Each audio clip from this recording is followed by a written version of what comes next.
Halo Besti, tahu nggak sih apa yang membuat kamu kurang bersyukur selama ini? Sebetulnya adalah ketika kamu membandingkan pencapaian diri kamu dengan orang lain. Capek nggak sih kamu terus membandingkan dirimu dengan orang lain? Gak akan ada habisnya. Setiap orang itu pasti punya prestasinya masing-masing. Coba kamu lihat ke rumput-rumput. Kenapa rumput tetangga kelihatan lebih hijau? Rumput itu di mana-mana sama-sama hijaunya.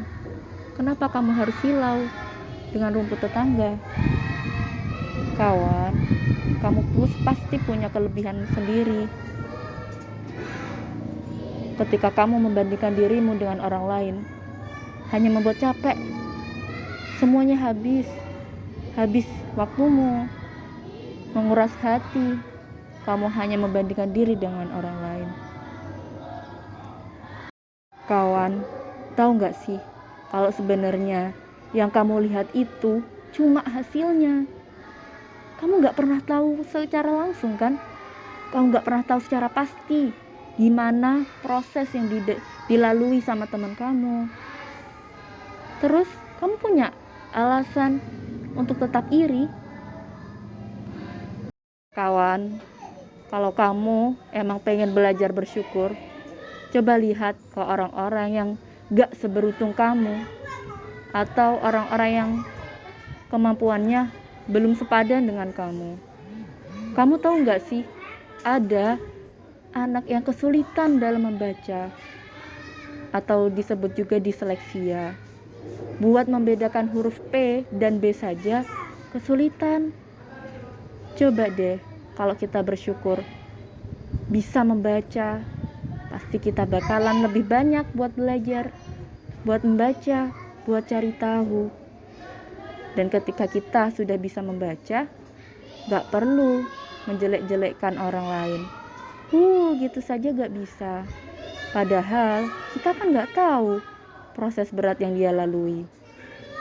Nah, kalau udah kayak gitu, kita bakalan belajar juga. Gak cuma belajar bersyukur, tapi juga belajar menghargai orang lain. Kawan, ayo kita belajar bersyukur. Ada banyak hal yang perlu kita syukuri. Mulai dari kita bangun tidur, bahkan saat kita tidur sekalipun. Ada banyak limpahan nikmat yang Allah kasih, baik yang kita sadari ataupun yang enggak. Tarikan nafas yang kita rasakan, kita bisa tidur dengan nyenyak dalam keadaan bebas bernafas. Itu benar-benar nikmat dari Allah yang seringkali kita lupakan. Kalau saja teman-teman tahu gimana sulitnya orang yang sedang sakit paru-paru,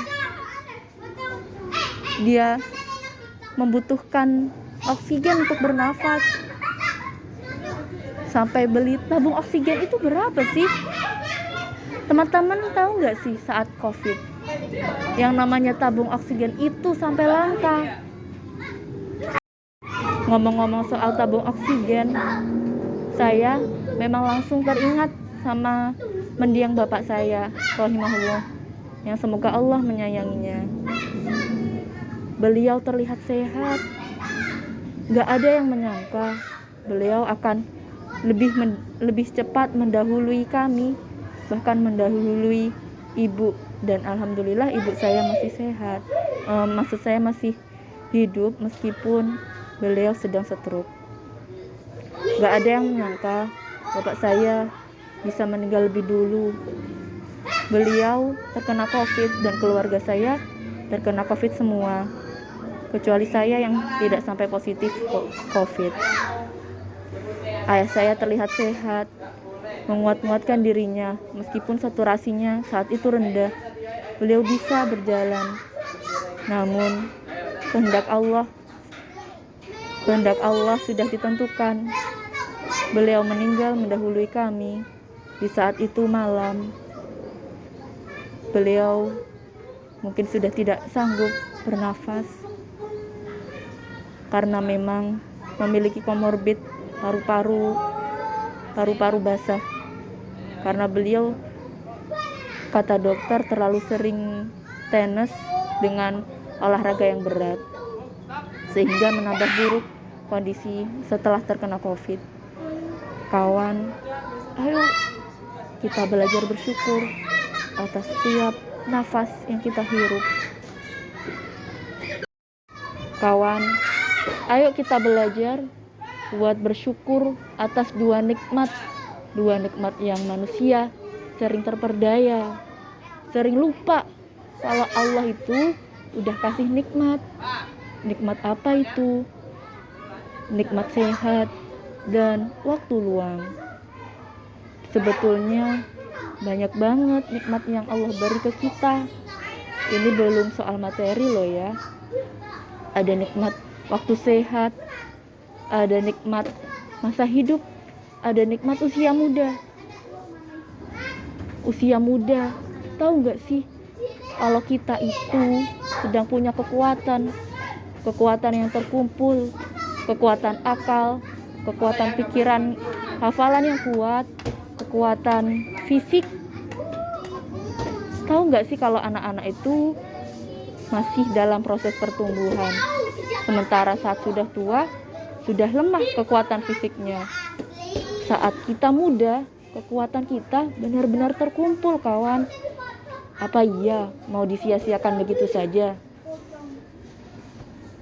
Kawan, kamu pernah nggak sih lihat purnama? Purnama itu bersinar dari yang awalnya sabit, lalu menjadi utuh dan sinarnya yang paling terang, lalu kembali menjadi sabit. Ya, seperti itu juga usia muda saat ini. Usia muda yang kita lalui saat ini seperti bulan purnama. Dan anak-anak itu layaknya bulan sabit. Di awal fase purnama pasti didahului dengan fase sabit, lalu menjadi purnama dengan sinar yang paling terang dan kembali menjadi sabit. Ayo bersegera ambil cahaya itu, ambil cahaya bulan. Meski mulai sabit, tapi ia masih menyisakan cahayanya. Ayo ambil sebelum ia benar-benar padam, sebelum ia tertutupi, digelayuti oleh mendung. Ayo kawan, kamu ini kuat. Kekuatan yang terkumpul padamu harus kamu ketahui, harus kamu asah, agar kamu tidak hanya iri atas pencapaian orang lain. Ayo cari tahu potensi dirimu agar bisa menambah syukurmu. Syukur dan ikhlas adalah pekerjaan hati yang kita bahkan tidak bisa semena-mena memaksakan untuk tiba-tiba bersyukur dan ikhlas. Keduanya adalah pekerjaan hati yang perlu dilatih. Untuk belajar ikhlas, kita perlu tahu dulu apa itu ikhlas. Kalau untuk ikhlas, makna yang sebetulnya adalah yaitu memurnikan niat karena Allah dan bukan karena yang lain.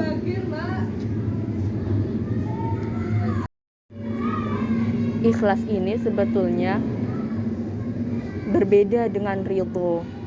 Ridho itu artinya rela dengan segala ketetapannya. Mungkin makna ikhlas yang dibayangkan teman-teman itu mirip dengan ridho. Kalau gitu, saya akan membahas tentang ridho atau rela. Ya, kerelaan hati atau bahasa Jawanya legowo. Kalau aja kita tahu semua yang ada di dunia ini itu milik Allah.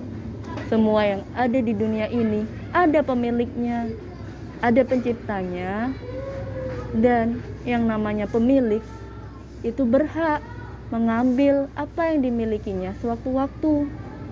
Tahu gak sih, bahkan sebetulnya kita bukan pemilik atas diri kita sendiri. Jadi apa yang membuat kita merasa memiliki atas sesuatu di bumi ini? Bukankah semuanya bukan milik kita? Dan ketika kita kehilangan seseorang yang kita cintai, entah orang tua, entah saudara atau teman yang dekat dengan kita, ketika kita kehilangan, apa yang membuat kita merasa gak rela buat kehilangan? Padahal itu memang bukan milik kita. Saya juga pernah mengalami kehilangan anak. Itu berarti ya memang sang pemilik, ya memang yang telah mengamanai, telah mengambilnya. Apa yang perlu dikhawatirkan? Toh itu bukan milik kita. Ketika kita belum bisa merelakan atas sebuah kehilangan, barangkali kita masih merasa memiliki. Ayo perlahan kita ingat lagi kalau sebetulnya gak ada yang betul-betul mutlak bisa kita miliki. Ada dua hal yang ketika ada pada diri seseorang itu adalah nikmat yang besar. Apa itu? Qalban syakiran wa lisanan dzakiran. Hati yang selalu bersyukur dan lisan yang selalu berzikir. Itu adalah nikmat yang jika ada pada diri seseorang, jangan dibiarin hilang gitu aja. Biasakan untuk selalu bersyukur. Biasakan untuk menuntun hati agar selalu bersyukur, dan lisan yang selalu basah dengan zikir, dengan zikrullah. Jangan biarkan waktu kita kosong tanpa hati yang bersyukur, tanpa lisan yang berzikir, menyebut segala pemberiannya, lisan yang selalu mengingat pemberiannya, lisan yang berzikir sebagai wujud bahwa lisan juga bersyukur pada sang pemberi. Syukur, ikhlas, dan ridha atau rela adalah pekerjaan hati. Pekerjaan hati yang tidak datang begitu saja, tetapi butuh dilatih. Kenapa butuh dilatih? Kawan, kalau aja kita tahu bahwa hati tidak akan pernah kosong. Hati adalah wadah yang selalu minta diisi. Hati ibarat lautan. Pernahkah sedetik pun lautan kosong? Pernahkah sedetik pun lautan tak ada airnya? Seperti itu pula hati. Hati selalu minta diisi. Entah diisi dengan ketaatan ataupun untuk mengikuti kecondongan pada kemaksiatan. Kawan,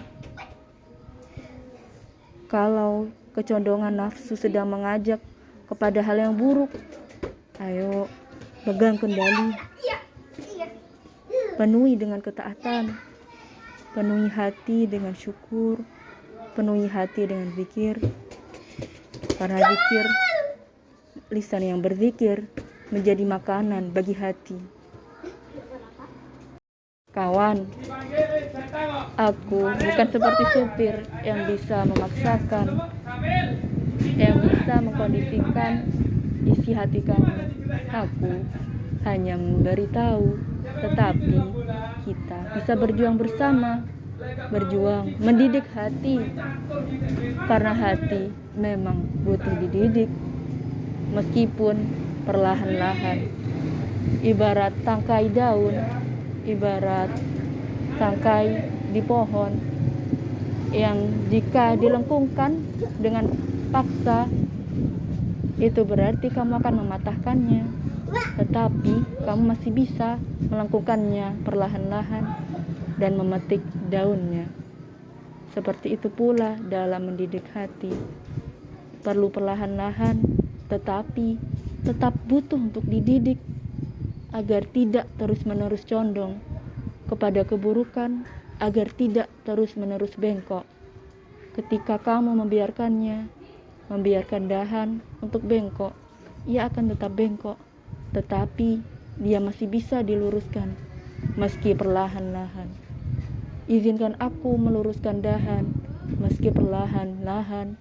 Izinkan aku mendidik hati, meski tidak dalam sekejap pandangan.